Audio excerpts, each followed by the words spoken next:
perigos sem fim e tentações terei que enfrentar aqui, mas Cristo venceu, seguro estou, pois Cristo hoje vive em mim. Correntes não me prendem mais, meu Deus, meu Rei, me libertou, em mim fluiu graça sem fim, imenso amor eu encontrei. Correntes não me prendem mais. Em Romanos 3:20, o apóstolo Paulo diz assim: ninguém será justificado diante dele por obras da lei. A graça de Deus é o cerne, não é, do evangelho que é pregado, e nada pode ser tão inconciliável como a graça e o humanismo. E eu ouço diariamente várias perguntas de pessoas que são cristãs, mas todas as perguntas, todas as dificuldades, quase sempre não flui de um cristão ou de um coração, pelo menos, expressando o cristianismo, mas expressando o humanismo. O humanismo, às vezes, ele nega a existência de Deus. Muitas vezes o humanismo secular, ele nega a existência de Deus, mas nem sempre. Muitas das vezes o humanismo não nega a Deus, mas ele é tão mortal quanto quando ele nega, porque ele é incompatível com o Evangelho. Quando você abraça o pensamento do humanismo secular, quer ele se manifeste na antropologia, sociologia, na psicologia, você sempre vai ter algo que se choca com a graça de Deus, e o que você tem como resultado não é o Evangelho, ainda que possa algumas pessoas chamar de cristão.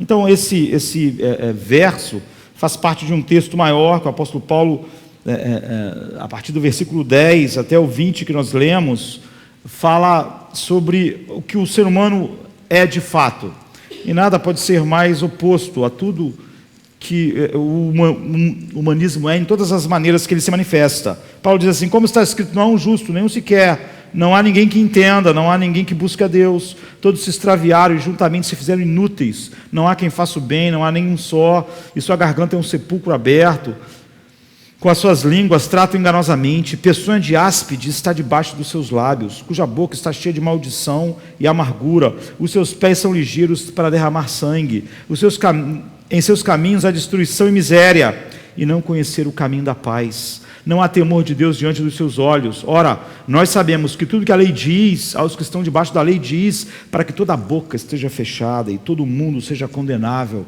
diante de Deus. Por isso, nenhuma carne será justificada diante dele pelas obras da lei, porque pela lei vem o conhecimento do pecado. Dizendo, o pecado, a lei veio para mostrar isso, que todo mundo é condenável, que todo mundo está debaixo da mesma condenação, que não há nenhum ser humano que se destaque, que possa se levantar e estar de pé diante de Deus sem estar debaixo dessa mesma situação. Nunca você vai encontrar nada no humanismo que chegue próximo a isso. Sempre que você pegue algo do humanismo e tente misturar com o Evangelho, ele vai sufocar a verdade essencial da necessidade da graça e desse retrato do coração humano.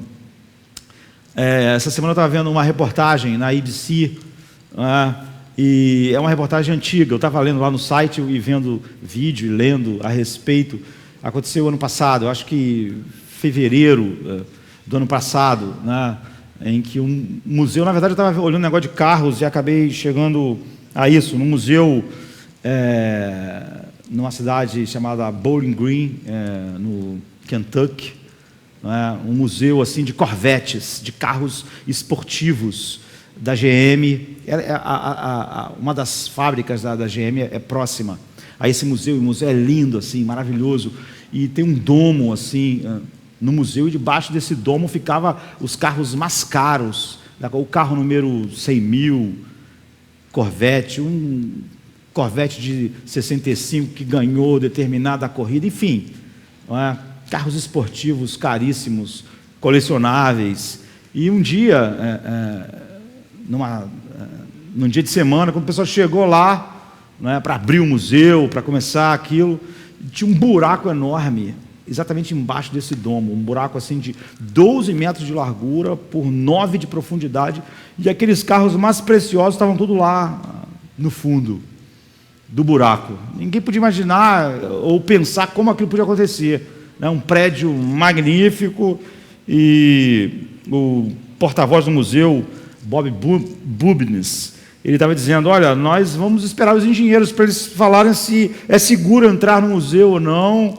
E eu achei engraçado porque essa região lá do Kentucky é formada por calcário, então tem um monte de cavernas realmente próximo ali, aos 30 quilômetros, está até um parque nacional famoso por ter uma quantidade enorme de cavernas, uma paisagem interessante, e é próximo, né, de lá.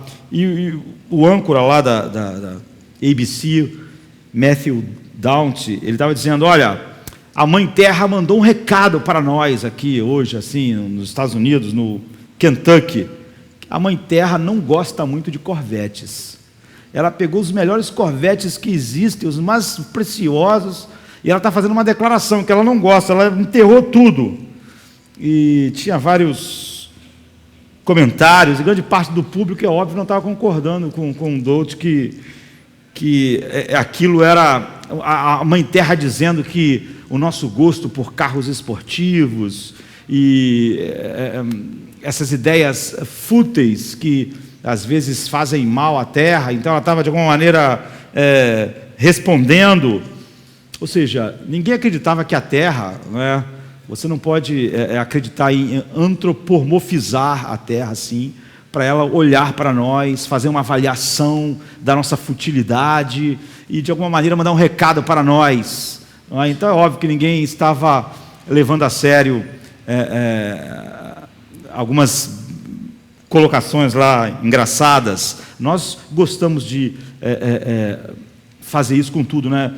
Ou seja, dar características humanas a coisas, no caso a Terra, avaliando moralmente, vendo o que era bom, o que não era bom, a destruição do planeta, a nossa futilidade, mostrando que ela não gostava disso. A gente faz isso com desenhos animados, né? Damos a eles características humanas, assim. Então os bichos falam, se relacionam como se fossem homens. Então é isso que ele estava fazendo, de certa forma, com a Terra. Mas apesar disso, de ninguém concordar com ele, nós acreditamos, e a maior parte das pessoas creem, e quando negam, agem como se cresce, ou seja, negam exteriormente, mas continuam agindo, porque essa é uma crença fundamental de que há uma mente transcendente, porque nós temos necessidades transcendentes e precisamos que algo transcendente nos dê valor.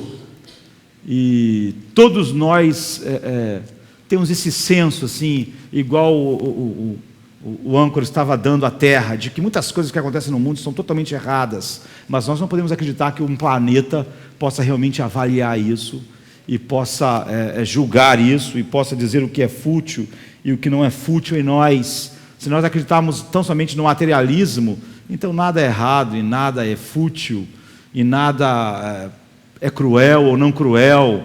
Esse tipo de avaliação se perde.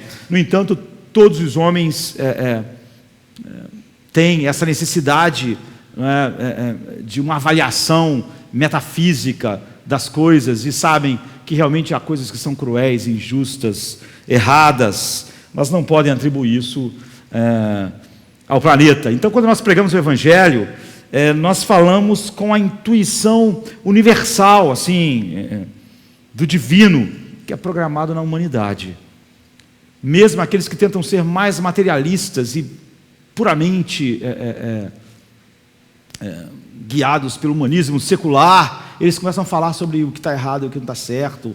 Por exemplo, homens na miséria e outros tendo muito. Por que isso estaria errado? O planeta diz isso? O universo diz isso?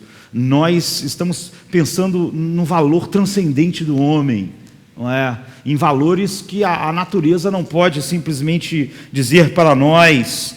E dessa forma, o mundo inteiro é um aliado nosso na propagação do Evangelho. E todos os homens, de alguma maneira, nos ajudam nesse anseio de sentido transcendente. Se você falar que na natureza, e é isso que o materialismo vai ter que dizer, que um homem e uma rocha é a mesma coisa, é simplesmente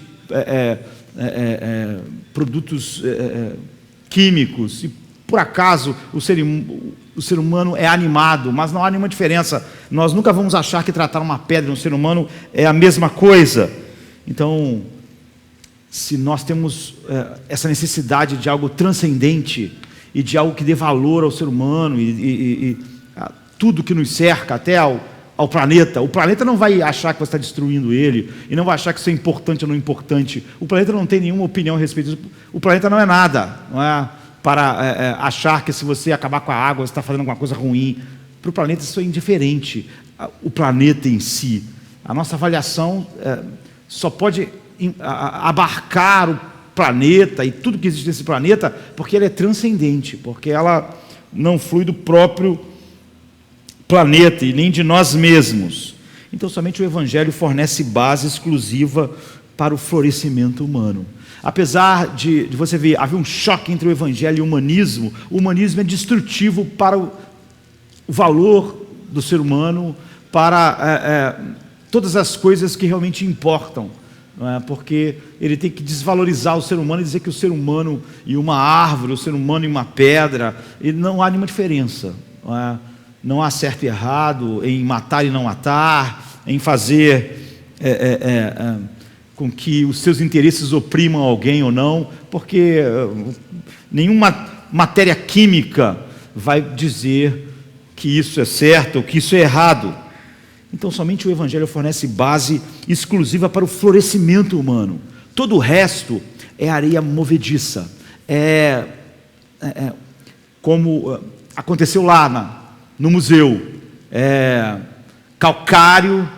Na verdade ninguém acreditou que era a terra falando alguma coisa, simplesmente chegaram à conclusão óbvia, né, de que aquele é um lugar em que é formado por calcário. Quem construiu o prédio não fez um trabalho adequado e que em algum momento o calcário cedeu, havia cavernas por baixo, aquele buraco se abriu e o carro caiu. O problema é construir algo sobre bases incertas, não firmes. É isso que o humanismo é. E apesar da terra não estar falando nada através do buraco, não é? Porque ela não pode dizer isso, há uma necessidade transcendente para nós olharmos até as coisas que você pode dizer serem mais fúteis e destrutivas. Você precisa de algo que extrapole aquilo que o humanismo toca, aquilo que o ser humano, ao tentar se afastar de Deus, tenta negar, para dar valor aos próprios anseios do coração humano. Então, uma fundação defeituosa destrói tudo. O humanismo é uma fundação assim, ela destrói intelectualmente, racionalmente, ela está sendo dirigida por outra coisa. Então, a maioria dos nossos amigos, vizinhos, conhecidos e pessoas que se dizem cristãs, elas constroem sua casa sobre uma fundação com defeito. E a maior parte dos cristãos fazem perguntas que fluem dessa fundação defeituosa. Então a mesma pessoa, por exemplo, me fez várias perguntas. Se o ser humano é escravo, como é que ele é responsável diante de Deus? Um cristão devia saber como. Ele precisa disso para olhar para a vida dele mesmo e para ser realmente uma fonte de ajuda no mundo que está sendo destruído por esse desconhecimento de Deus. Então, tal como o museu do Corvette, que foi construído numa rocha de calcário volátil, não é? Que não ficou firme, e quando não ficou firme, não importa quão grande era o prédio, quão valiosos eram os carros, tudo se perdeu, porque aquela fundação era volátil, ela era sensível ao ambiente, sensível à água, sensível às infiltrações, ao tempo, à erosão. Então Jesus contou uma parábola exatamente para falar a respeito disso, sobre a casa construída na rocha e na areia. Se as fundações são voláteis, elas vão sofrer a influência do meio, de tal maneira que nada pode ficar firme. Você constrói a sua vida em algo que vai despencar, que não faz sentido e que não pode sustentar, né, nem os anseios do próprio ser humano em valor do homem. Ele se autodestrói em seus próprios argumentos, em seus próprios sentimentos. Então, alguém poderia nos perguntar, e a gente ouve muito isso, qual é o grande negócio da moralidade objetiva e imutável, intrínseca? Será que nós não podemos determinar um valor para nós mesmos, como o existencialismo diz, e não podemos, construir a vida humana sobre o calcário e não acabar em tragédia, não acabar em acidente? Então, você não pode atribuir valor às coisas. Você não pode simplesmente dizer que o ser humano é valioso, dizendo que ele é simplesmente um aglomerado de partículas químicas, e depois fingir que ele tem algum valor, e fingir que amor é uma coisa boa, que você tem que ser generoso, que você tem que ajudar. Isso é autodestrutivo. Você não pode auto-autenticar o seu valor. Você precisa de algo fora, não é? Externo. Você precisa de algo metafísico. Então, por exemplo, se os meus filhos estivessem lá em casa jogando, vamos pensar, banco imobiliário, lá tem um monte de dinheiro, não é? Aquele dinheiro tem valor ou não tem valor? Tem valor. Ele tem valor dentro das regras do jogo. Ele tem valor se todo mundo respeita as regras ali do jogo. Mas se os meus filhos, por exemplo, saíssem com aquele dinheiro do banco imobiliário, porque eles atribuem valor àquilo, e fosse ali no comércio e dessem o dinheiro, eles iam ver que aquilo não tem valor nenhum para o cara lá que está no balcão. Ele diz: esse dinheiro não é de verdade, esse dinheiro não tem valor. Não, mas eu dou valor a isso. Não, o fato de você dar valor, você não faz isso valer nada. Nós não podemos simplesmente atribuir. Você vê, mesmo o nosso dinheiro, o dinheiro que a gente usa, ele é volátil. Ele não tem um valor absoluto, firmado nele mesmo. Hoje o dólar bateu em 3,50 e pouco. Por quê? O dinheiro está desvalorizando. A inflação está destruindo o poder do dinheiro. O dólar está disparando. Você vê, porque o dinheiro que a gente usa, mesmo o dinheiro verdadeiro, ele não tem um valor absoluto que a gente mesmo pode atribuir a ele. Ou o governo dizer, não, ele tem que valer tanto. Não é assim. Ele depende do plano econômico, ele depende da administração do país, ele depende de como a economia foi conduzida, ele depende do endividamento do país, ele depende de uma série de coisas que são voláteis, não é? A economia, o governo. Então ele desvaloriza, ele muda, ele é volátil. Você não pode, um governo não pode simplesmente dizer quanto o seu dinheiro vale. Ninguém vai levar isso a sério, porque a base da moeda é uma coisa volátil que depende de um monte de coisa, como a base daquele museu. E se você constrói a sua vida em algo volátil, é óbvio que o ser humano não pode ter valor nenhum. Você não pode dizer que o nazismo estava errado em matar seres humanos, queimar eles, não tem valor. Mesmo que você finja que ele tem, ou que você queira atribuir, se não há nenhuma base firme para dar valor a ele, fora da sociedade volátil, então ele não tem valor mesmo. Que diferença há quando um país determina que crianças podem ser abortadas do que Hitler fez? Não há diferença nenhuma. Você vê, a desvalorização da vida humana. Por quê? Porque é volátil. Se de fato o valor da vida humana estiver baseado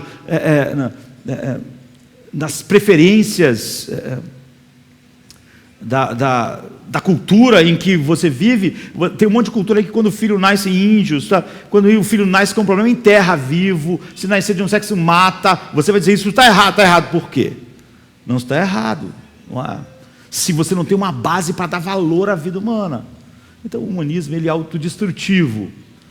e ele não tem como ser colocado junto à graça de Deus, o Evangelho, mas é isso que muitos evangélicos tentam fazer, e cristãos. Então eles têm um monte de dúvida, mas as dúvidas deles são as dúvidas de um humanista, não são as dúvidas de um cristão. As dificuldades que ele tem com o Evangelho são dificuldades humanistas, não cristãs. Ele disse que abraçou o Evangelho, e ele é um cristão, mas ele nunca abraçou o Evangelho de verdade. Ele tentou pegar algumas coisas do Evangelho e encaixar no humanismo, que na verdade é a lente com a qual ele enxerga a vida. Ele tem dificuldades enormes com a Bíblia, com o que a palavra de Deus diz. Então o fato é que você precisa de um valor objetivo, você precisa ser apoiado num tesouro que não é susceptível a ser alterado de qualquer forma que seja. Você não pode ser, nós não podemos ser como nem o dinheiro do banco imobiliário, que meus filhos poderiam dizer para o moço lá: não, mas a gente dá valor a isso, isso aqui é dinheiro, para nós é dinheiro, mas isso aqui não é dinheiro.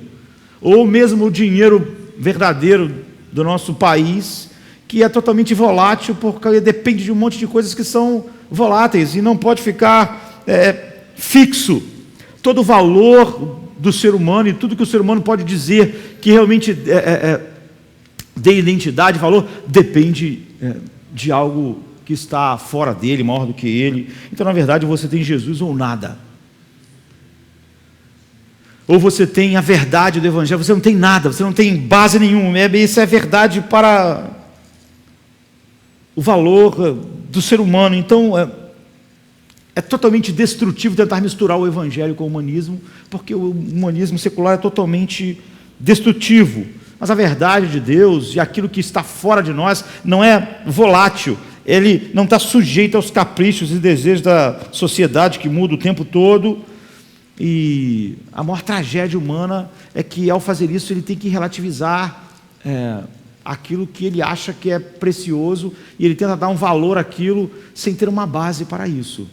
Cedo ou tarde, os desastres e as tragédias marcam aquilo que é a humanidade e mostram a realidade daquilo que o apóstolo Paulo estava falando lá, que parece tão duro, mas tão real. Então, você não pode ficar simplesmente calado diante do mundo, não é? Porque o homem não pode falar sobre amor, amizade, paz, gratidão, desenvolvimento, interesse no outro, sem fazer perguntas metafísicas, sem pensar naquilo que dá valor ao ser humano, naquilo que vai dar uma base ao certo e errado. Se Deus não está lá, então nada mais faz sentido. Mas Deus estando lá, então todas as coisas se encaixam. E ninguém tem direito em falar em certo e errado em lugar nenhum, se ele não parte de algo assim, porque é só a sua preferência. Então, se o Evangelho é verdadeiro, se Deus está lá, então nós temos uma base. E um cristão não pode tentar misturar essas duas coisas. Por exemplo, Carl Sagan, que é um cientista famoso, astrobiólogo, astrofísico, autor de livros de ficção, apresentava um programa chamado Cosmos. Ele era um ateu, assim, mas foi um cientista importante. Escreveu um livro, por exemplo, que virou um filme chamado Contato, com a Jude Foster. Ele diz assim: o cosmo é tudo que existe, sempre existiu e sempre existirá. Se nós aceitarmos essa proposição como verdadeira, para ser consistente, nós temos que reconhecer a completa perda do valor intrínseco do homem. Você não pode se chocar com o assassinato. Se isso é verdade, o assassinato é como um asteroide que cai, é como o vento que sopra. Não tem nenhum valor, não há uma base para o valor moral. Portanto, Carl Sagan, ele nunca viveu segundo as frases que ele dizia. Porque ele era um cara que achava que a sociedade devia tentar se ajustar, devia ser mais justa. Ele tinha que negar o tempo todo aquilo que ele afirmava. Então, o universo todo está do nosso lado. todos os homens, querendo ou não, acabam tendo que pedir emprestado ao Evangelho uma base para a vida. Ele tem que negar Deus, negar a verdade, mas daqui a pouco ele tem que pegar emprestado dela o valor do homem.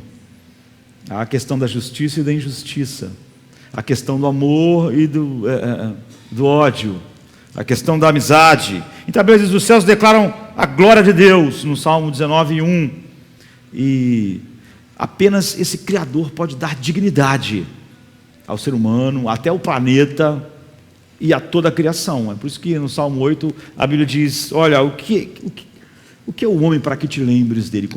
Contudo, de pouco menor do que os anjos o fizestes, e de glória e honra o coroastes.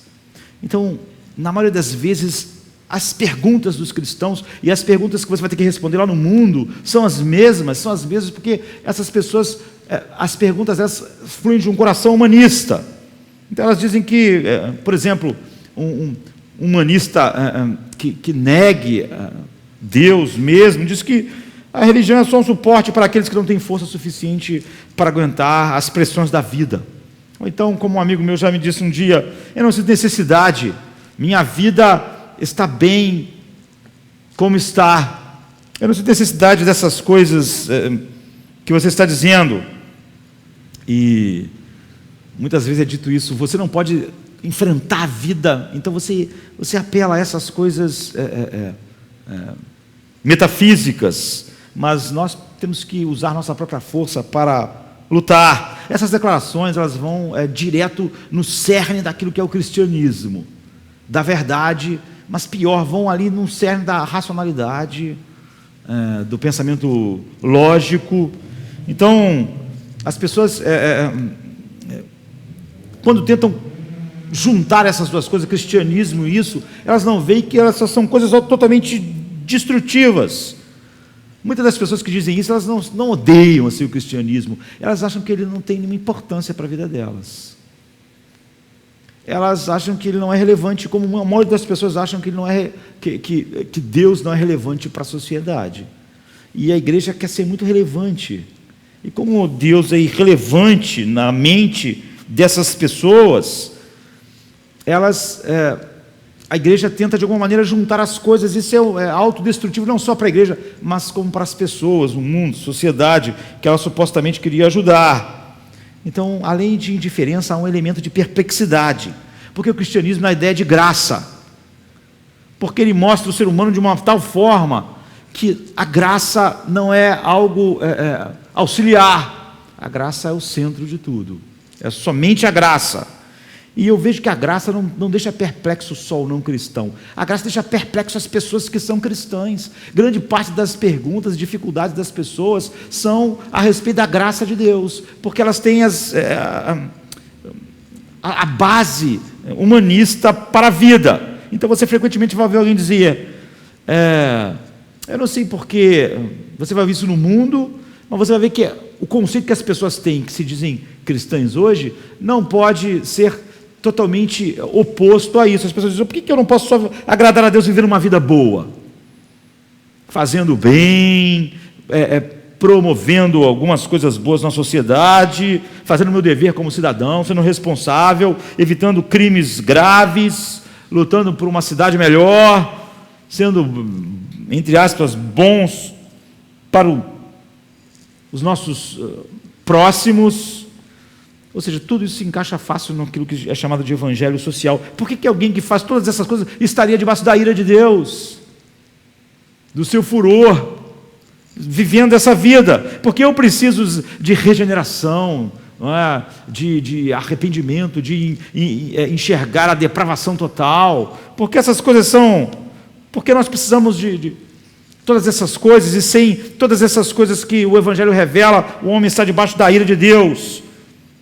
Você vê, as coisas mais básicas no pensamento humanista do homem não atinge a periferia do cristianismo, atinge a base, vai direto no âmago de tudo que o cristianismo é. Você não tem nada mais de cristianismo se você conseguir juntar um pouquinho disso com aquilo que você chama de Porque a essência do cristianismo é graça, a graça de Deus. E ele é a essência por causa daquilo que nós somos. Então, sem uma compreensão da graça, você não tem cristianismo, ainda que você diga que é cristão, que faça com que a maior parte dos cristãos não sejam cristãos de fato. Eles só são humanistas que tentaram ser humanistas cristãos, o que destrói totalmente aquilo que eles dizem ser. Então, o que há de errado no humanismo? O que há de errado no humanismo e como nós temos que olhar todas as filosofias que nascem dele. Um fator importante que provoca dificuldade na compreensão da ênfase cristã na graça, somente na graça, é exatamente tudo aquilo que o humanismo é na nossa cultura. Cada vez mais as pessoas vão ter dificuldade com o Evangelho, mesmo aquelas que se dizem cristãs. Elas têm dificuldade sempre com as doutrinas que expressam a graça, porque o humanismo como um ismo se manifesta de diversas maneiras no mundo, na sociedade, e ele pega emprestado sem ter uma base racional, já que ele não tem uma base transcendente para o valor nem humano, nem da sociedade, nem da criação, mas ele acaba falando sobre algumas virtudes: honestidade, industriosidade, justiça, caridade, não é? Ajudar o despossuído, ou seja, exalta algumas coisas que geram um bem-estar para a humanidade. Isso faz parte. Então o humanista irá se envolver frequentemente em atos heróicos, em auto-sacrifício, e a fim de avançar numa causa, a fim de pensar em algo que gere alguma dignidade ou liberdade humana. Então, em certo sentido, em certo lugar, você pode confundir um pouco algumas coisas que o humanista está falando com o que o cristianismo diz. Ele não tem base nem racional para aquilo, ele tem que pedir emprestado, não é? Da filosofia que ele condena, porque ele dentro dele sente aquilo. Ele não pode dizer, por exemplo, que o ser humano e uma árvore é a mesma coisa, mas a base filosófica dele obrigaria ele a dizer isso, como a afirmação de Carl Sagan, por exemplo. Então, o ponto básico da diferença é na perspectiva da avaliação da capacidade moral do ser humano. Então, todo cristão que diz ter dificuldades com a Bíblia, ele tem dificuldade porque ele não tem dificuldades como um cristão, mas como um humanista. O humanista reconhece que o ser humano é imperfeito porque ele sabe as atrocidades que o ser humano é capaz de fazer. Nem o coração humanista da nossa cultura pode negar o que o jornal diz todo dia para nós, ou os livros de história. Então ele sabe que as pessoas são capazes de cometer atos cruéis, atrozes, e que a história da humanidade é uma história terrível, mas ele permanece convencido de que o mal é apenas um defeito que marca o exterior do ser humano, marca o exterior da sociedade, marca o exterior da nossa vida, que dentro, lá no fundo, há algo bom em nós, essencial. Isso e o cristianismo e o humanismo estão em choque mortal. Mas todas as dificuldades que eu ouço quase todos os dias de pessoas que se dizem cristãs, é porque lá no fundo os conceitos delas são exatamente os mesmos. É por isso que ela pode abraçar a psicologia secular, as teses da sociologia, da antropologia, porque ela de fato pensa igual. Ela só tentou adaptar aquilo, aquela visão de vida, com algumas coisas do cristianismo. Então elas confiam que o coração do homem é basicamente bom, e Deus, você pode ver, é comum você ver mesmo entre cristãos as pessoas dizerem: Deus é que me julga, porque no fundo ela acha que, apesar de todo o erro da vida dela, Deus vai olhar lá dentro e vai ver algo bom.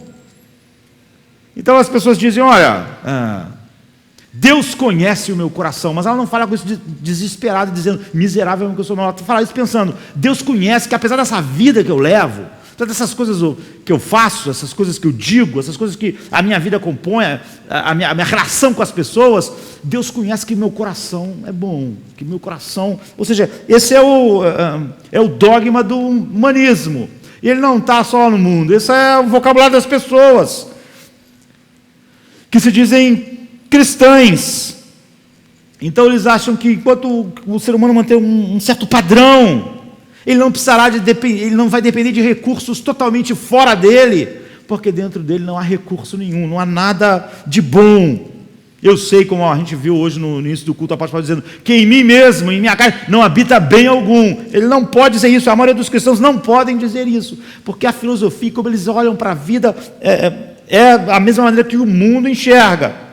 Então eles acham que uma autodisciplina, um certo esforço é necessário, mas Deus ajuda os que se ajudam. Esse é o humanista que não nega a Deus, como Carl Sagan, mas esse é um versículo humanista, é um versículo da Bíblia humanista, é o refrão humanista, a ideia de que Deus ajuda aqueles que de alguma maneira se ajudam, porque há algo em nós, há algum recurso para fazer algo, e Deus responde a isso.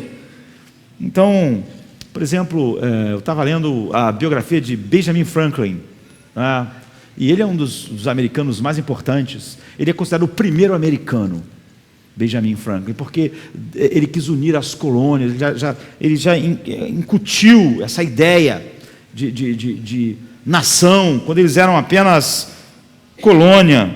Então ele é um cara assim incrível, porque ele foi político, foi bom governante, ele foi um cientista importante, ele se envolveu no desenvolvimento americano lá no início do conceito de país, e um monte de coisas importantes estão lá, de tal maneira que ele foi considerado o primeiro americano, assim. Tudo aquilo que a ideia de nação americana tem, ele é o primeiro. Então ele está na nota de dólar, ele é um cara importante.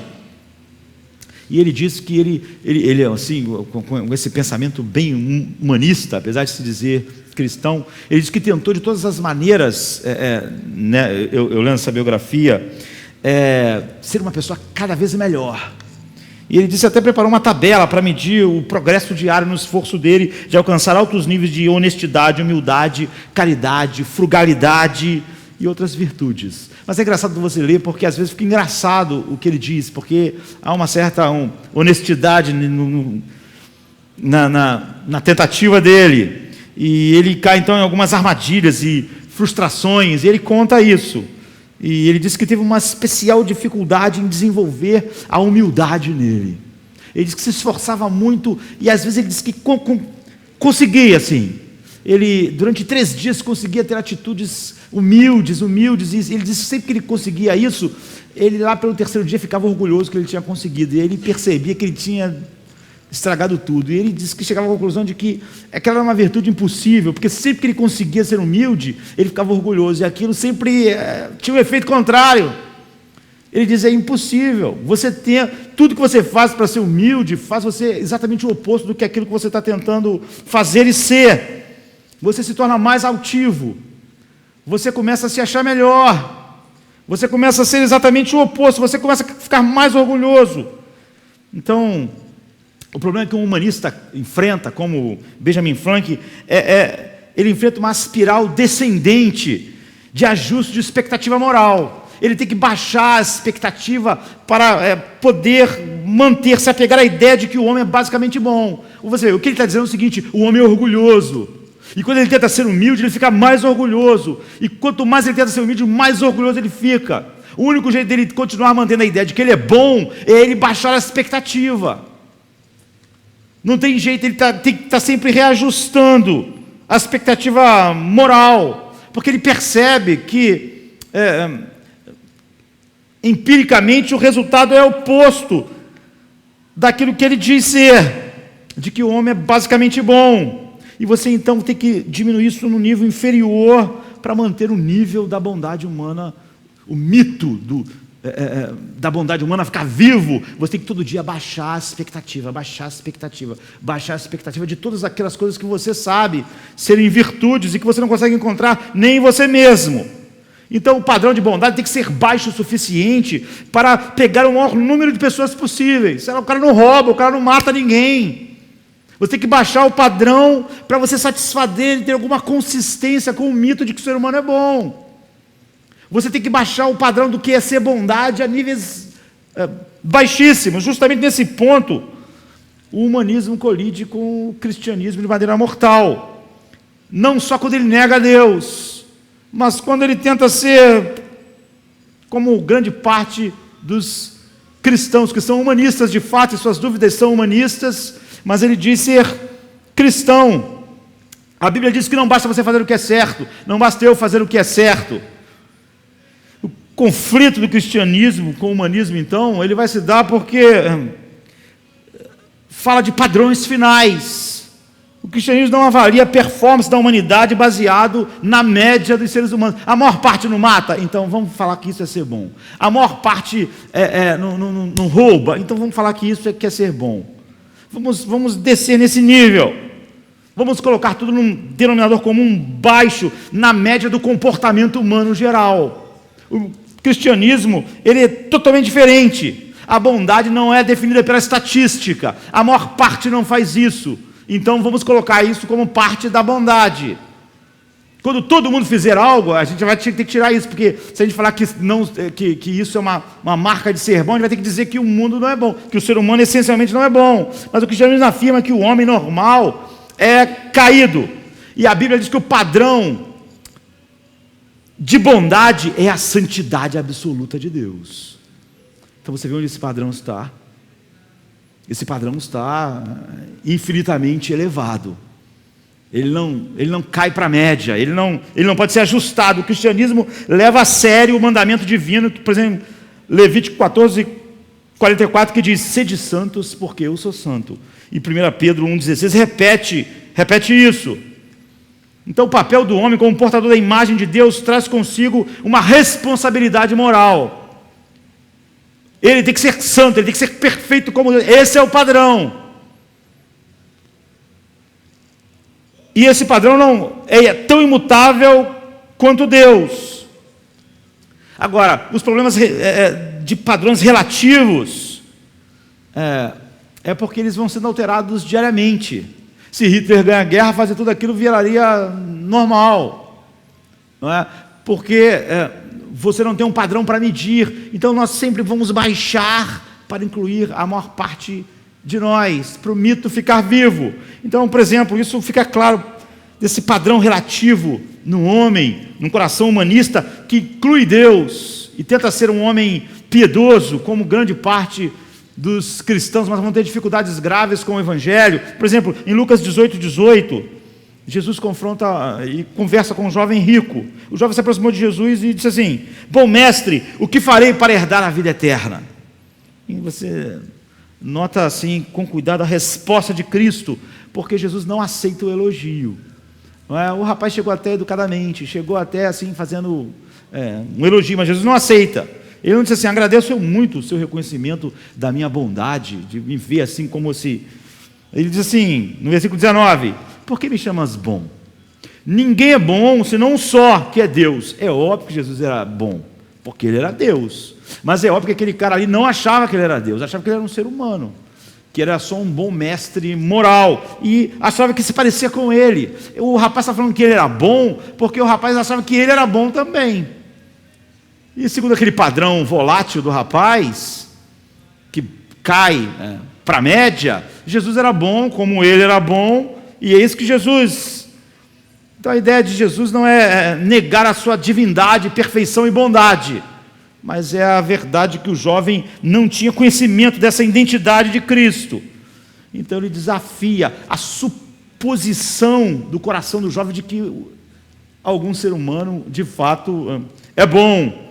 Então ele diz, em 20:21, sabes os mandamentos? Não adulterarás, não matarás, não furtarás, não dirás falso testemunho, honra o teu pai e tua mãe. E o jovem respondeu: tudo isso eu tenho feito desde a minha mocidade, desde a minha juventude.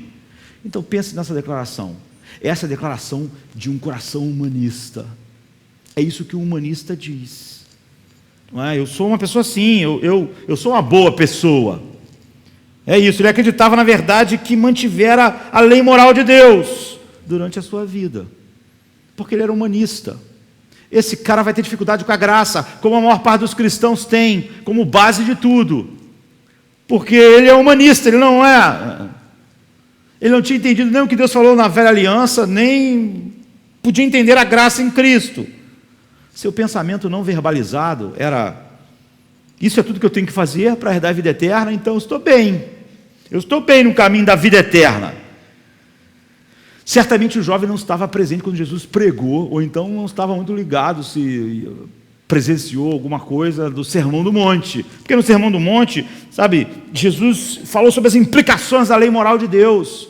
Não implicações menores, mas maiores.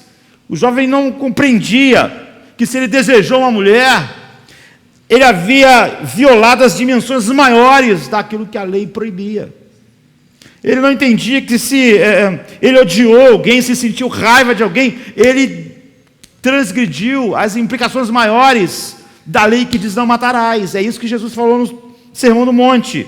Ele não... ele guardou a vida dele das violações mais grosseiras.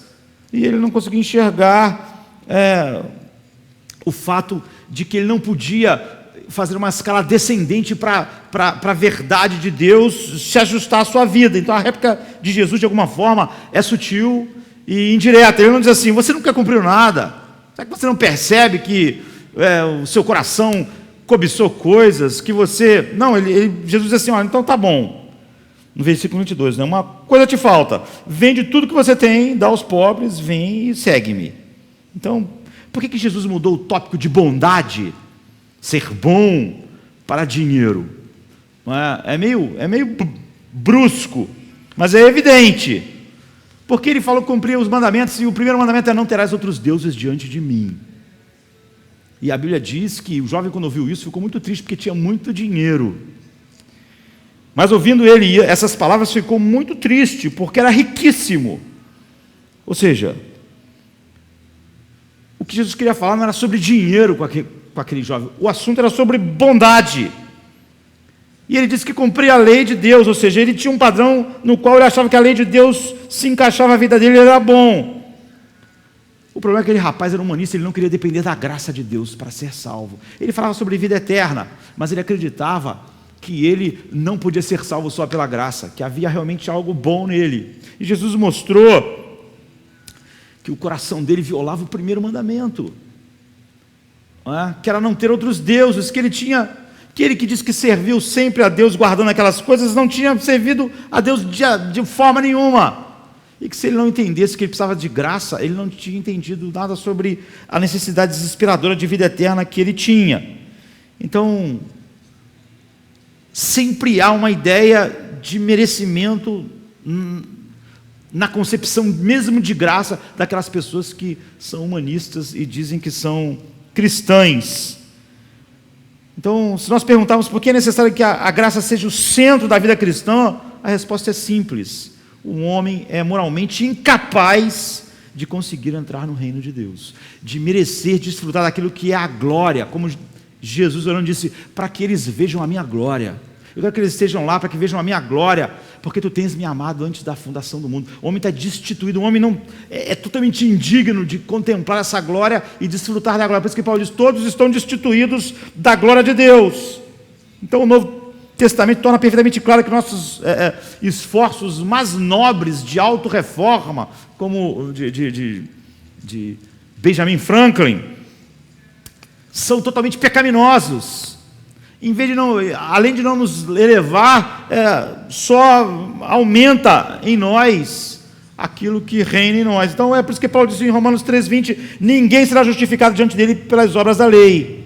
Então o Novo Testamento não só esclarece que nossos esforços frágeis, no sentido de sermos justos, não correspondem à lei de Deus, mas também acrescenta a ideia radical de que nós somos moralmente incapazes. Você não vai pegar nada do humanismo que vai poder se encaixar a isso. Tudo que faz isso destruiu o Evangelho. Mas isso é comum na mente de quase todos nós, porque o humanismo é soprado sobre nós, a sua teoria, em todas as coisas que a gente toca em nossos dias.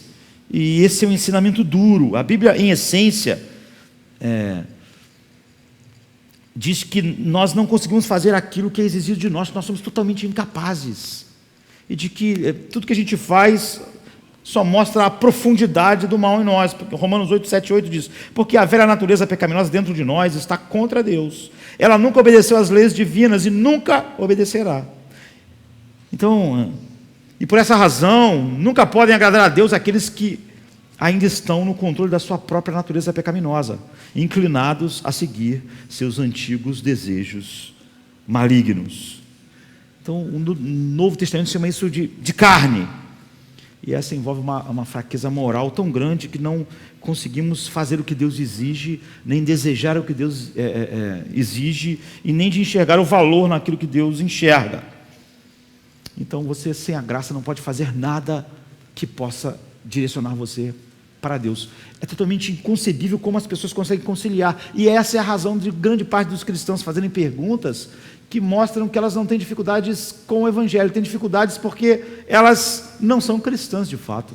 Elas são humanistas. Elas têm a dificuldade do jovem rico com Cristo. Ele foi embora triste. Ele continuou numa religiosidade que podia misturar essas coisas, mas que é mortal. Agora, o que a pessoa me perguntou é o seguinte: como Deus pode nos obrigar a prestar contas com respeito a uma lei na qual nós não temos condição de obedecer? Essa não devia ser uma dificuldade que o cristão devia ter, mas nós temos não só que resolvê-las em nossos próprios corações, como estar pronto a falar isso para o mundo, e hoje não só para o mundo, mas para grande parte da igreja. Então tenha em mente que a lei exige perfeição, todavia nós não somos perfeitos. Ela não tem curva. Agora a pessoa diz: como Deus pode exigir perfeição de pessoas imperfeitas? Como Deus pode dizer: sede perfeito como eu sou perfeito, se nós não somos perfeitos, nós somos criaturas imperfeitas? Ele exigir perfeição de criaturas imperfeitas é justo? Então, a fim de nós entendermos o dilema,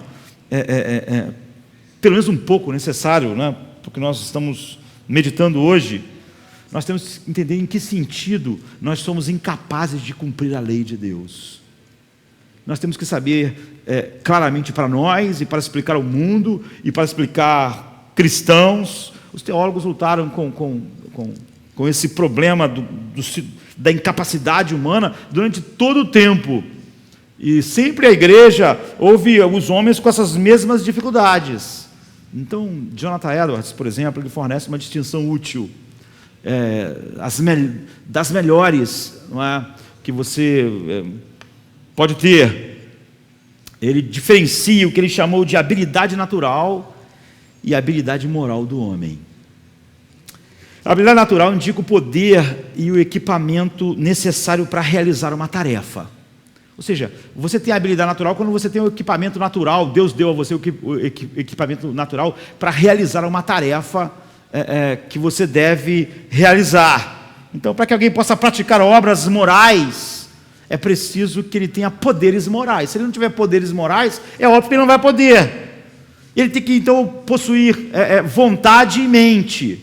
Porque sem vontade e mente, você não pode praticar obras morais. Sem vontade, você não pode tomar decisões morais. E você precisa tomar decisões morais. E sem mente, você não pode responder com entendimento às preocupações morais, às obrigações morais. Assim sendo, a fim de que o homem possa ser uma criatura moral, como de fato ele é, a necessidade de um certo equipamento básico. Se Deus nos mandasse, por exemplo, a mim, a você hoje, a voarmos, nós não íamos poder obedecer a Deus. Mas isso não poderia ser pecado, não poderia ser atribuído porque nós pecamos em Adão e somos seres caídos. Nós não podemos voar porque Deus não nos deu equipamento natural para voar. Portanto, não pode ser pecado. Se Deus não me manda voar, seria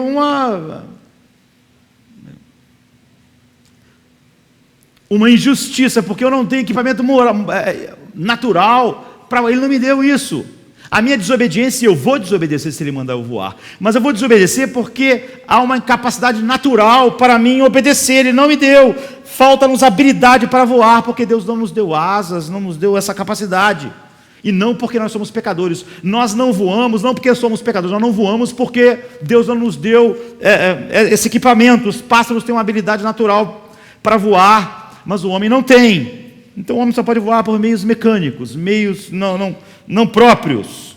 Então, o que Jonathan está dizendo é que Deus, portanto, se quisesse que o homem voasse, ele seria injusto.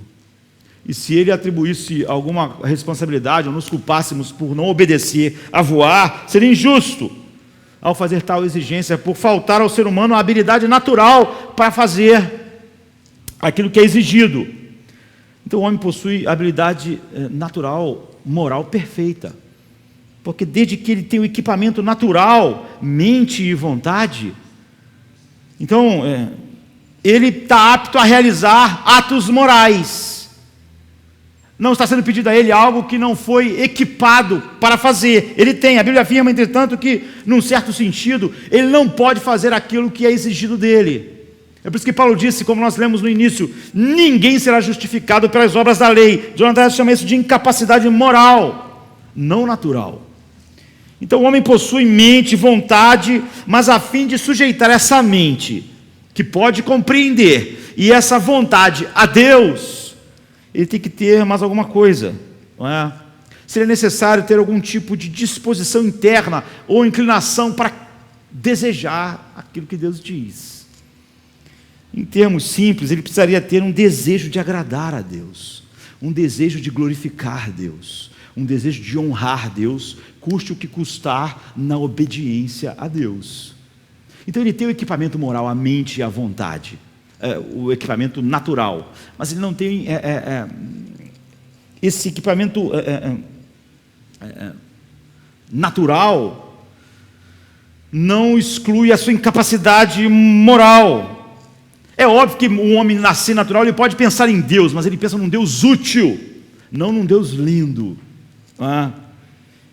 não em Deus que merece toda a glória em sua obediência e vida, mas um Deus que eu posso trocar alguma coisa com Ele. Isso o humanismo pode abarcar. Então o que Jonathan está dizendo é que o Novo Testamento diz que o homem não pode guardar a lei de Deus, ele é incapaz, mas não indica a falta de vontade e mente no homem.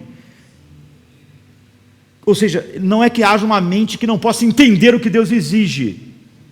Amarás o seu próximo como a ti mesmo. O ser humano ele pode entender isso. Ele tem a capacidade natural, a mente dele funciona.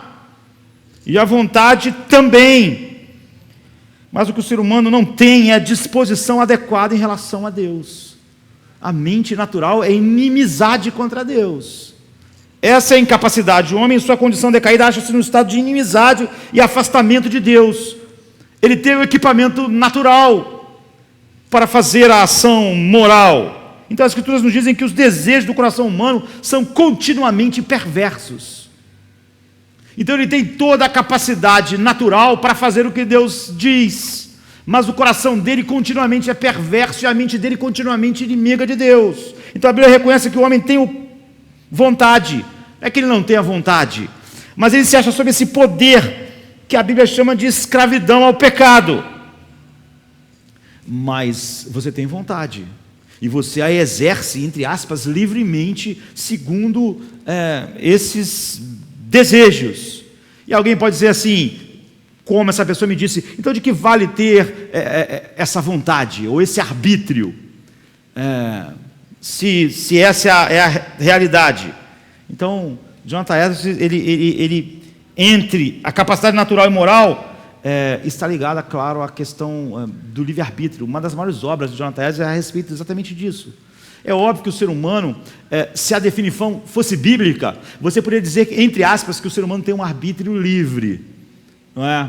Mas o problema é que quando cristãos dizem isso com o mundo, ele está definindo o que é livre de uma maneira oposta ao que a Bíblia diz e oposta ao que a razão e até a filosofia na verdade, diria. Então, o cristianismo ensina que o homem tem vontade própria? Sim, ele tem. Então, como nós podemos ser escravos do pecado e ter vontade ao mesmo tempo? Então, essas perguntas se acham-se inseparavelmente ligadas à questão da nossa necessidade de graça, de ser sola gratia, de não haver nada em nós que possa auxiliar nisso, nem no início, nem no meio e nem no fim, e ser tudo operado pela graça de Deus. Isso toca num ponto nevrálgico do profundo conflito entre o cristianismo e o humanismo. E as dificuldades que as pessoas que se dizem cristãs têm são dificuldades humanistas e não cristãs. Se pela minha natureza sou escravo do pecado e minha vontade é moralmente incapaz de obedecer a Deus, como eu posso ser considerado responsável, então, por não obedecer a Deus? E como eu posso ser, como o apóstolo Paulo disse, para que todos sejam condenáveis diante de Deus? Essas ideias têm implicações de longo alcance, mais do que nós temos aqui, 20 minutos, né?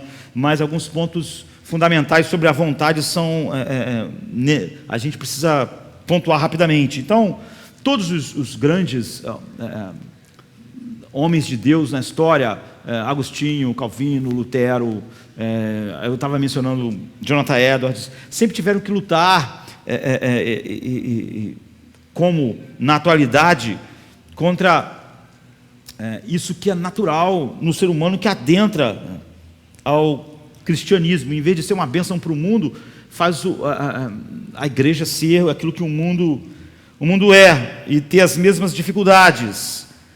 Então é óbvio que todos eles, como a Bíblia, como nós, falavam que o homem tem...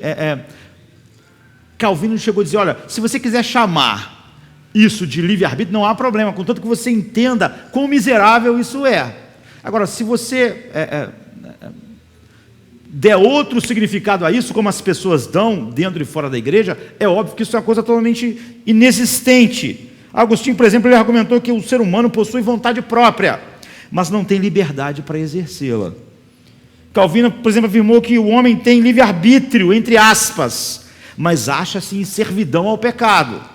Então, à primeira vista, essas declarações parecem ser contraditórias. E o que queremos, então, dizer, e eles queriam dizer com essas afirmativas que parecem assim? O que eles estão tentando explicar, e o que Paulo diz o tempo todo, e Pedro, e a Bíblia, o Novo Testamento e o Velho, é que o homem é livre no que diz respeito a escolher aquilo que ele quer escolher. Se liberdade é escolher o que você quer, então você é livre. Porque ninguém peca sem querer pecar. Então, se liberdade é fazer o que eu quero, então o ser humano é livre. Ele é livre e escravo do pecado. Ele é livre no sentido de que sempre ele faz o que quer.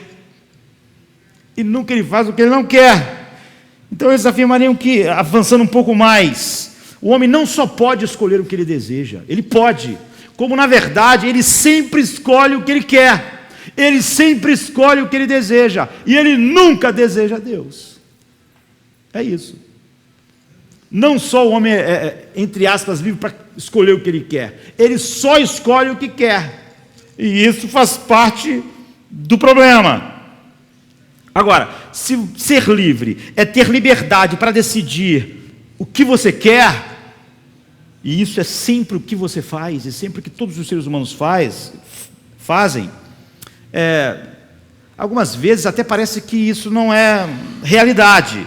A gente sente que em certas ocasiões nós somos forçados contra os nossos desejos, mas na maioria das vezes quando a gente pensa isso, não é o que está acontecendo. Quando um ladrão diz para você, ou me dá o dinheiro ou vai morrer, você pode dizer assim, puxa, eu fiquei sem liberdade. Mas você não ficou sem liberdade.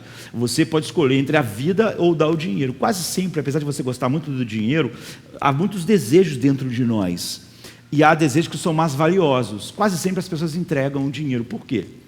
Mesmo não querendo entregar o seu dinheiro para o bandido. Porque você gosta mais da sua vida do que do dinheiro, apesar de gostar muito do dinheiro. Então você ainda tem uma escolha, e você escolhe assim. Você não está sendo totalmente coagido. A tua liberdade ficou mais restrita em opções, mas ainda ficou. Coação completa se esse ladrão te desse um tiro na cabeça e levasse o teu dinheiro, ou seja, você não teve escolha nenhuma. Então o assunto de escolhas é complexo, porque nós temos muitos desejos, mas nós sempre acabamos escolhendo o que desejamos. O que desejamos mais. Na maior parte do tempo, você não fica limitado só a duas, e isso é que torna tudo mais complexo. E muitas das vezes os seus desejos são conflitantes. Por exemplo, você quer comer tudo que você gosta, mas você também quer ser magro e elegante. É óbvio que isso é conflitante. É óbvio que você vai naquela hora fazer o que você deseja mais. Mesmo que depois você pense que aquilo não foi tão bom porque gerou aquele outro efeito. Mas você sempre escolhe naquele momento que você quer mais. Se aquele desejo que você quiser mais for ser magro, você não vai comer, ainda que você quisesse. E se o desejo for, olha, eu estou com vontade de comer, não importa, mesmo que você lamente um pouco depois, você vai fazer o que você quer mais. Então, mesmo quando esses desejos são conflitantes em relação a Deus e a glória de Deus e fazer coisas para a glória de Deus, isso nunca é um conflito no coração do homem. Ele nunca tem esse conflito, a mente dele é inimizade contra Deus e todos os seus desejos do seu coração são perversos. Mas quando nós nos tornamos novas criaturas, nós temos uma guerra, porque há um desejo conflitante que não havia antes. Mesmo nós, aqui, agora, não é? Tem dia que você está mais intenso em servir a Cristo e dia que não. Em outras ocasiões você fica mais indiferente e outras você tem um grande zelo. Mas uma coisa sempre permanece constante, independente do que está acontecendo. Você sempre faz suas escolhas conforme a inclinação que domina o seu coração naquele momento. Se, por exemplo, meu desejo de obedecer a Deus fosse sempre maior do que qualquer outra coisa, eu nunca mais pecaria. Então nós não podemos fingir que quando nós pecamos, eu estava desejando mais Deus do que o pecado. Naquela hora você desejou mais o pecado. Isso é que faz tudo ser ainda mais terrível do que o pecado é em si mesmo.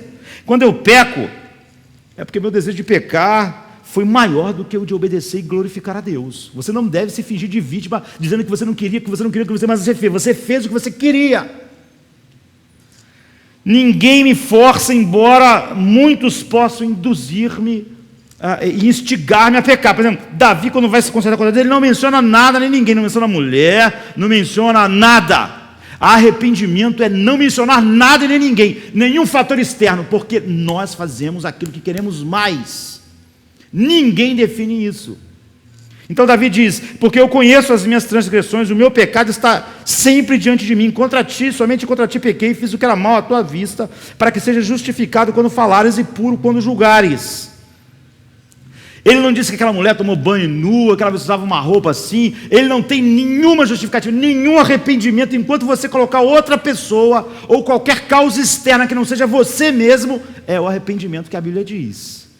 Porque você fez o que você queria fazer mais, e você não pode dividir essa responsabilidade com ninguém. Você resolveu desonrar a Deus porque você queria mais algo do que honrar a Deus. Então, justamente porque eu peco segundo os meus desejos, é que Deus me responsabiliza pelos meus atos. É exatamente porque eu nunca peco obrigado, é que eu sou responsável, mesmo que as inclinações do meu coração e a minha mente sejam contrárias a Deus. Apesar disso, você vê, é algo interno, é a minha mente que é inimiga dele, é o meu coração que não deseja o que ele deseja, não é o mundo, não são as pessoas, sou eu.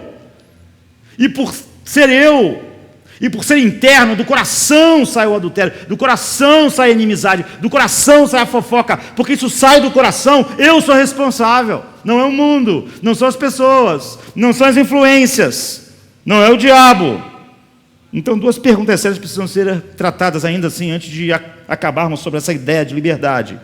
Em primeiro lugar, se é certo que sempre eu ajo conforme a minha inclinação mais forte, e que sempre eu escolho de acordo com as minhas tendências, isso não envolve um certo determinismo. Se as minhas decisões são controladas pelas minhas tendências, pode ser dito que eu realmente sou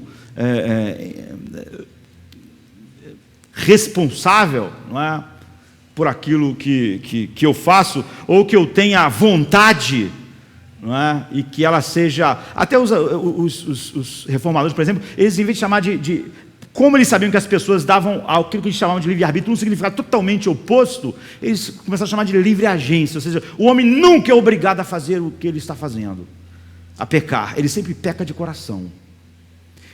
Então a resposta para essas duas perguntas é sim, a liberdade não envolve determinismo, mas o fator determinante nas decisões morais é o eu. Então nós chamamos isso de autodeterminação, é isso.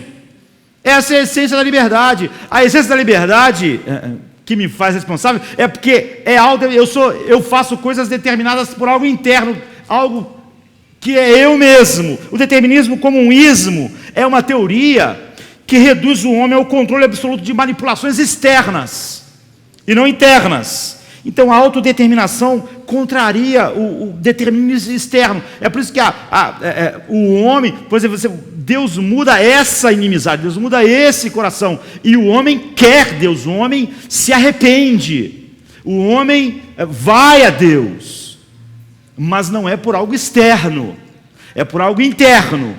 A mudança foi feita na mente e no coração, interna. O homem não é arrastado externamente quando ele vai a Cristo. Essa operação, a regeneração, é algo interno que muda essas coisas. A segunda questão relativa à escolha, segundo a nossa inclinação mais forte, é a razão porque nós temos uma inclinação, porque nós não temos uma inclinação positiva para Deus. Então, se nós devemos tender para Deus antes de poder obedecer a Deus, e nos falta essa inclinação, como nós poderemos ser responsáveis por isso? A disposição moral em direção a Deus, em última análise, não é necessária para obedecer a Deus. Ou seja, alguém poderia dizer, então está me faltando asas para voar. Nós não temos o desejo de obedecer a Deus. A Bíblia diz que nós não podemos obedecer a Deus. Nós temos essa mente inimiga de Deus, esse coração perverso naturalmente, que ama aquilo que Deus não ama. A resposta bíblica é que nós somos responsáveis por isso. Ou seja, você não é vítima disso, você é responsável por isso. E você pode pensar assim, mas olha, Davi diz, em pecado eu fui concebido, nós nascemos num estado de corrupção. Todavia, nós nascemos assim por causa daquilo que nós fizemos em Adão. Essas incapacidades, essa inimizade da mente, esse desejo do coração corrompido, ele é fruto do pecado. Então, ele não pode justificar o pecado. Então, isso apresenta um problema teológico, não é? Que nós estávamos falando na semana passada em Romanos 5.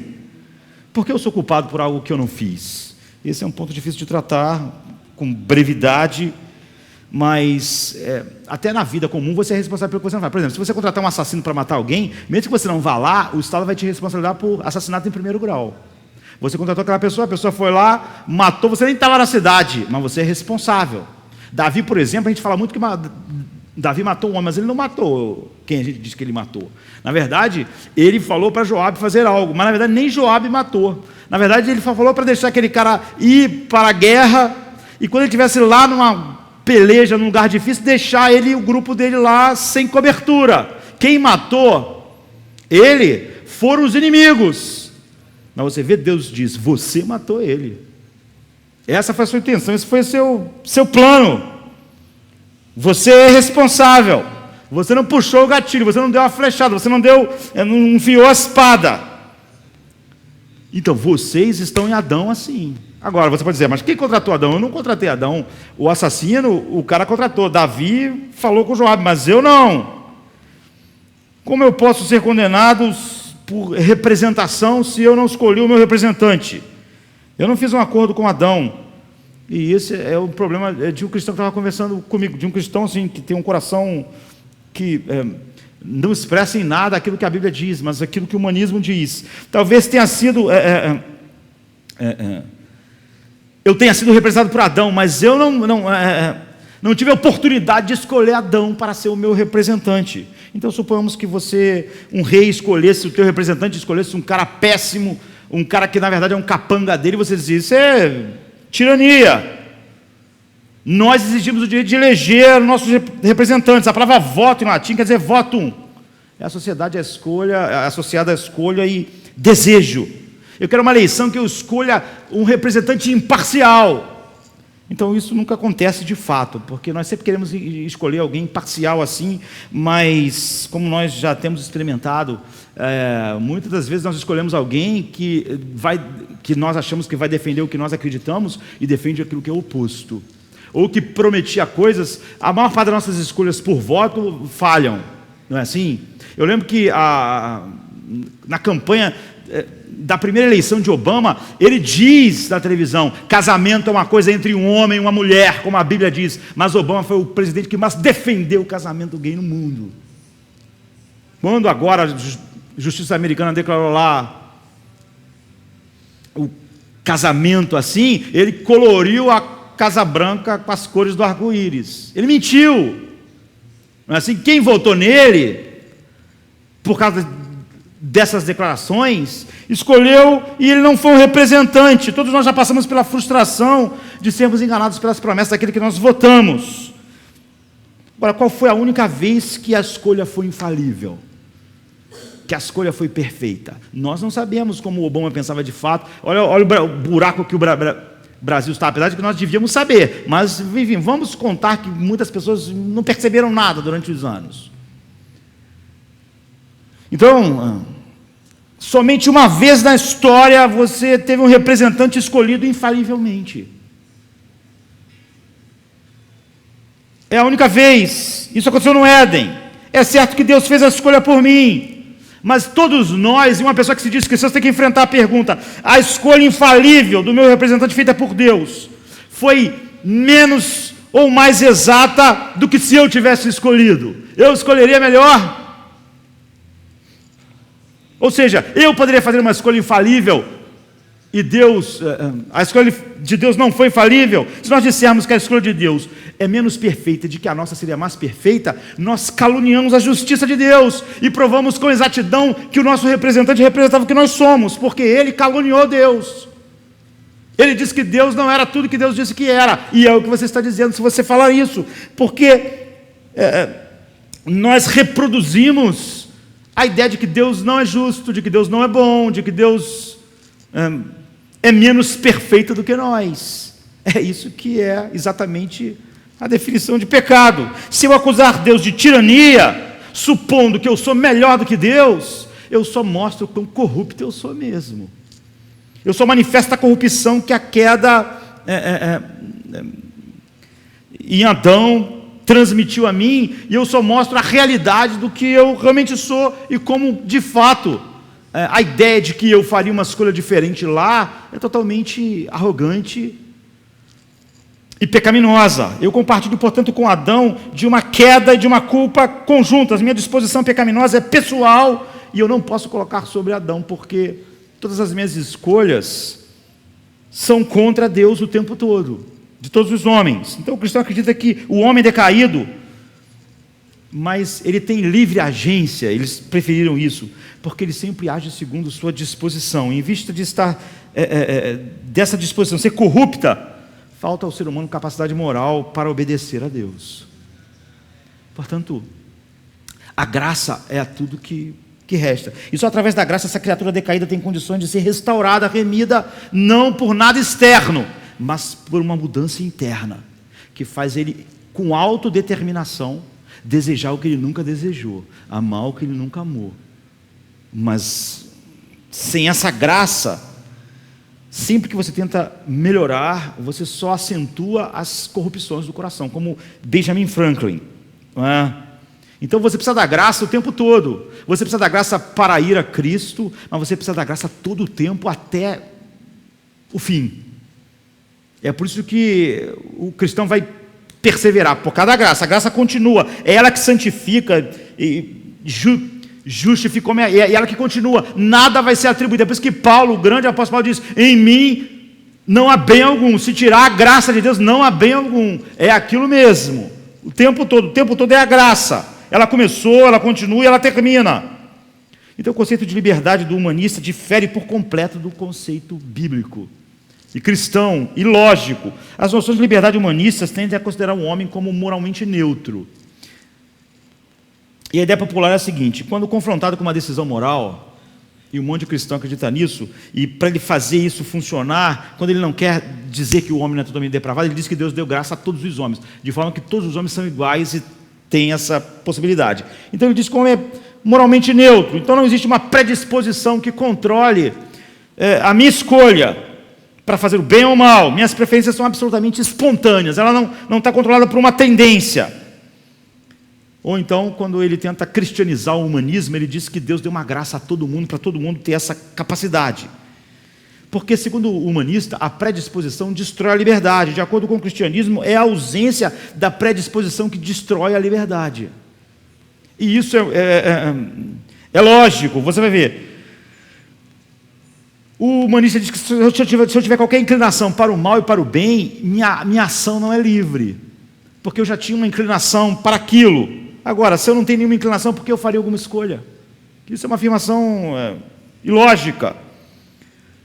Porque você escolheria algo sem inclinação nenhuma? Minha escolha seria um efeito sem causa, isso é irracional. A lógica, a ciência não pode imaginar uma escolha, uma causa sem um efeito sem uma causa. É irracional. Ele tem que ter uma causa. Se você falar que o homem não há nenhuma tendência nele, não tem por que escolher. E se não houvesse nenhuma razão para a preferência, então a escolha também, mesmo que ela acontecesse de maneira irracional, ela seria arbitrária, não teria nenhum valor. O humanista tem um problema duplo, porque ele não tem problema só com o que a Bíblia diz, ele tem problema com a racionalidade. Em primeiro lugar, ele não tem base para justificar uma escolha espontânea. Essa escolha espontânea ela não está baseada em nenhuma predisposição, então não há causa racional para a escolha. E mesmo que você fizesse uma escolha sem base, nenhuma preferência interna, nenhuma causa, nenhuma predisposição, isso não é uma escolha moral. Por exemplo, se alguém estava caindo num abismo, você salva aquela pessoa.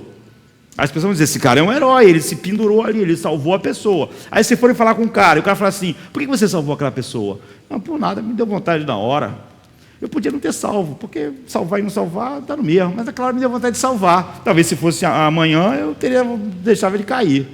Esse cara não é herói, esse cara é maluco. Porque só é herói porque havia uma coisa interna. Não, porque era um ser humano. Porque era a vida. A vida humana não podia deixar aquela pessoa pendurada e ir embora. Ou seja, algo interno que dá valor àquilo. Se não há nenhuma predisposição interna, nenhuma tendência, o que parecia ser heroísmo é uma maluquice. Ou seja, esse cara podia amanhã empurrar o cara para cair. Porque o que fez ele agir não tem uma causa para aquilo que ele fez.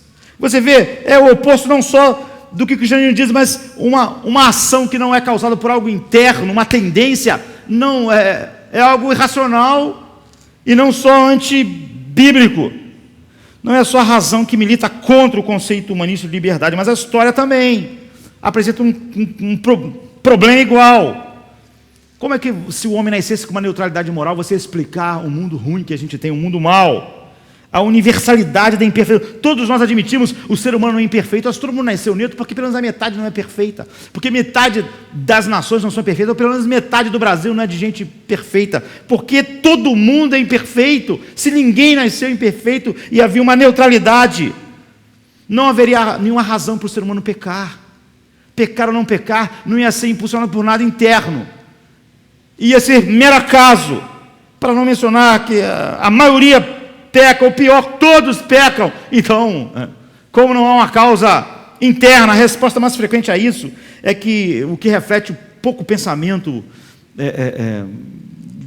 das pessoas, né, é o apelo de que o ser humano nasce neutro assim, mas a sociedade má, e vai aquela criança crescendo, e ela vai ficando contaminada pela sociedade. Mas isso é totalmente superficial, porque a pergunta que viria logo a seguir é por que a sociedade ficou má? Se quando todo mundo nasceu, ninguém era mau. A sociedade não podia ter ficado má, ela não podia se corromper, porque nem pelo menos a metade não se corrompeu, não ficou igual. Então a procura do homem honesto de Diógenes continua até hoje. Diógenes foi um homem que nasceu em 412 a.C., ele foi discípulo de Sócrates, Antístenes, se eu não me engano, e ele foi expulso da cidade dele, e ele foi para Atenas. E ele morreu em Corinto, né, na cidade que para nós cristãos é famosa por causa da Bíblia. E ele andava com uma lanterna. Então ele foi expulso da cidade dele, e ele ficou lá em Atenas, virou discípulo desse discípulo que era pupilo antes de Sócrates. E ele é chamado de Diógenes, o cínico. Então, durante o dia em Atenas, ele andava com uma lanterna assim. E as pessoas perguntavam por que ele andava. Ele estava querendo procurar um homem bom e honesto, sabe? E essa é a procura até hoje. Não é? Ele disse que não não existia, que tudo que a sociedade expressava era só a tentativa de conter a corrupção do ser humano. Então ele tentou viver da maneira mais desprovida, às vezes morava num grande barril, assim, em vez de ser numa casa. Aí algumas pessoas pensavam que só o Chaves fazia isso, mas está vendo, um grande filósofo também fez isso.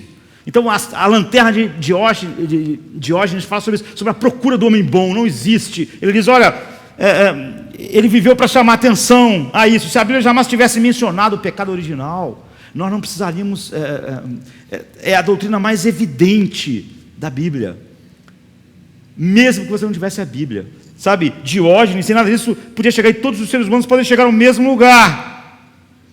Então a graça é totalmente necessária para a libertação e reconciliação do homem com Deus, só que era totalmente inconciliável com o humanismo, e todas as dificuldades que os cristãos têm com o Evangelho, em aceitar o Evangelho, e tudo que o Evangelho é, e sempre com mil dificuldades, é porque eles não são dificuldades cristãs. A ideia de julgamento, a pregação do inferno, do fogo do inferno, da danação, cada vez é menos popular, mesmo entre cristãos, porque você tenta sempre, de alguma maneira, fugir disso. E as pessoas então não querem negar a Deus, mas elas dizem, olha, a lei de Deus serve para nos guiar, mas se nós não obedecemos a Deus, ele não fica totalmente irado, contrariando o que a Bíblia diz, porque nós acreditamos que se ninguém é perfeito, há uma tolerância de Deus com a nossa imperfeição. Então nós enfrentamos o problema da imunidade àquilo que é santo, em virtude do nosso defeito. Nós achamos que o nosso defeito deve dar a nós uma imunidade, quando na verdade ele é a essência do pecado. Porque todo mundo é imperfeito, nós achamos que, como nós gostamos de média, Deus vai olhar a imperfeição de uma maneira diferente. Nossos pecados são muitos, mas nós não achamos que eles são graves demais. Quando nós falamos assim, nós não somos imperfeitos, nós não estamos falando isso para dizer, nós merecemos o inferno, nós estamos falando, nós não somos o perfeito, para dizer o contrário, para dizer, olha, nós não somos perfeitos, ninguém é perfeito, nós estamos falando isso achando que então a imperfeição não deve ser aceita. E essa suposição é uma das razões porque a graça é tão difícil de ser aceita e vista como aquilo tudo que ela é. Então, suponhamos que você deixasse os seres humanos agora falar 10 leis essenciais para a vida humana. Vocês acham que eles iam incluir na lista honrar os pais como uma das coisas mais importantes da vida? Ou incluiriam uma lei contra cobiçar a propriedade alheia no coração? Ou quem passaria a acrescentar falar o nome de Deus em vão? Deus não existe, nós achamos isso totalmente irrelevante. Nossas prioridades e valores são simplesmente não se comparam à maneira com que Deus vê as coisas. Nós fazemos leis para proteger aquilo que Deus odeia. Então, a fim de demonstrar que esse conflito, que Deus nunca tende para a média, qual é o grande mandamento? Amarás ao Senhor teu Deus com todo o seu coração, mente, vontade. Nós falamos, e amar o próximo como a si mesmo. Nós falamos o oposto, hoje nós falamos sobre autoestima, amar a si mesmo, o maior de todos os amores. Mas Deus diz, esse é o grande mandamento, e esse mandamento, queridos, é terrível. Você conhece alguém que já amou Deus assim? Alguém que já amou Deus com todo o coração, mente? Nós temos um desejo ardente de conhecer a Deus, nós estudamos a palavra de Deus hoje, mas você em algum dia na sua vida, você conheceu alguém que amou Deus e fez todas as coisas baseadas no amor por Deus que excede todas as coisas? Eu sei que eu não amei Deus assim, seguidamente, nem 60 segundos, durante toda a minha vida.